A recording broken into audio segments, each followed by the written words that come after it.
Morning વિદ્યાર્થી મિત્રો, આજે આપણે ધોરણ 6 ની અંદર સંસ્કૃતમાં ચેપ્ટર 4 સંખ્યા જોઈએ. એની અંદર આપણને પૂછે સંખ્યા. આપણે હવે હિન્દીની અંદર સંખ્યા શબ્દોમાં આવડે, ગુજરાતીની અંદર આવડે, પણ સંસ્કૃતની અંદર સંખ્યાને શું કેમ બોલાય, કેમ વચાય ને કેમ લખાય એ જોવાનું છે. એકમ, એકને શું વચાય? એકમ એટલે એક, દ્વૈ એટલે બે, ત્રીણી એટલે ત્રણ, ચત્વારી એટલે ચાર, પંચ એટલે પાંચ, ષટ એટલે છ, સાત એટલે સપ્ત એટલે સાત, અષ્ટ એટલે આઠ, નવ એટલે નવ, દશ એટલે 10, એકાદશ એટલે 11 અને દ્વાદશ એટલે 12. હવે અહીંયા આપણને નીચે અંકો આપ્યા છે, એને આપણે શબ્દમાં લખવાનું છે. જેમ કે અહીંયા 5 આપ્યા છે તો આપણે એને લખવાનું પંચ, એકમ, સપ્ત, એકાદશ, દ્વૈ, નવ, અષ્ટ, ચત્વારી, ષટ, દશ, ત્રીણી, દ્વાદશ. આવી રીતના તમારે અંકને શબ્દમાં લખવાનું છે. ત્યાર પછી નીચેના જોડકા છે એ પણ સંખ્યા સાથે મેચ કરવાના છે. શબ્દોને અંકમાં લખવાના છે. અંકો આપ્યા છે એને જેમ કે એકાદશ આપ્યું છે તો 11, નવ આપ્યું છે તો 9, ષટ આપ્યું છે તો 6, અષ્ટ આપ્યું છે તો 8, પંચ આપ્યું છે તો 5. પછી એક માછલી આપી છે, એને તમારે શબ્દ સાથે શબ્દ એક પછી એકમ પછી દ્વૈ, ત્રીણી એવી રીતના આવે છે તો એની સાથે મેચ કરી અને એક ફિશ બનાવવાની છે જોડીને.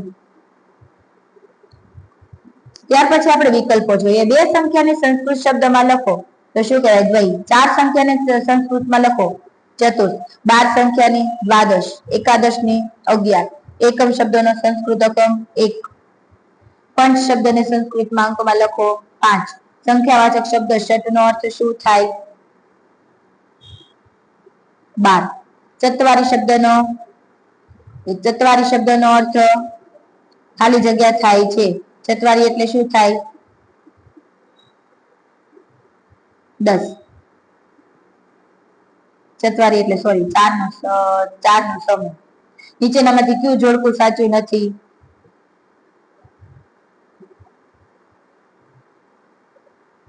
દ્વાદશ, 6, ષટ, 8, 9, 7, 10. તો 8 અને 8 ને અષ્ટ કહેવાય ને, 9 નો કહેવાય. એટલે અહીંયા એનો જવાબ આવશે સી.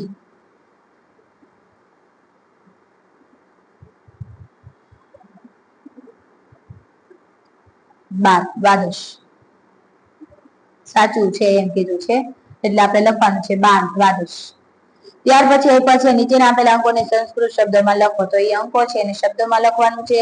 ત્યાર પછી સંસ્કૃત શબ્દના સાચા અર્થ તેની સામે લખાય. એકમ તો 1, દ્વૈ તો 2, પંચ તો 5, ષટ તો 6, દ્વાદશ તો 12, ત્રીણી તો 3, ચત્વારી તો 4, નવ તો 9, એકાદશ તો 11 અને સપ્ત એટલે 7. નીચેના દરેક પ્રશ્નોના એક વાક્યમાં સંસ્કૃત લખો. પ્રકોષ્ઠે પતિ વાટિયાનાની સંતિ એટલે કે વર્ગખંડમાં કેટલીઓ બારીઓ છે? તો લખવાનું ચત્વારી એટલે કે 4. વૃક્ષે કતિ પુષ્ણાની સંતિ વૃક્ષ પર કેટલા પુષ્પો છે? તો એકાદશ. યુષ્માકમ ગૃહે કતિ સદસ્યા સંતિ તમારા ઘરમાં કેટલા સદસ્યો છે? તો કે 6. પ્રાર્થના સભાયામ કતિ આસંદા સંતિ પ્રાર્થના સભામાં કેટલી ખુરશીઓ છે? 7. કાર્યાલયે કતિ વ્યજનાની સંતિ ઓફિસ કાર્યાલયમાં કેટલા પંખા છે? 3. વૈભવશ્ય હસ્તે કતિ ફલાની સંતિ વૈભવનાથમાં કેટલા ફળો છે? દ્વાદશ.